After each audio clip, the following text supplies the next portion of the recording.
To set your Samsung Galaxy S25 Ultra to vibrate when your call ends, you have to enable vibrate when call ends option in the phone app setting.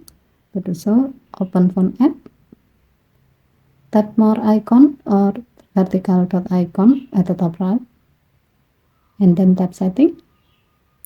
Tap call alert and ringtone. Under call alert section, tap the gray on option next to vibrate when call ends until the switch screen to turn it on. When this option is on, your phone will vibrate when your call ends.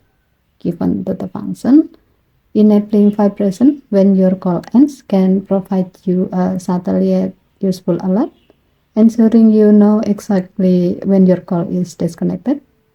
This feature is especially helpful in noisy environment or when you have your phone in silent. Okay, thank you for watching. Please help to like and subscribe. Have a nice day.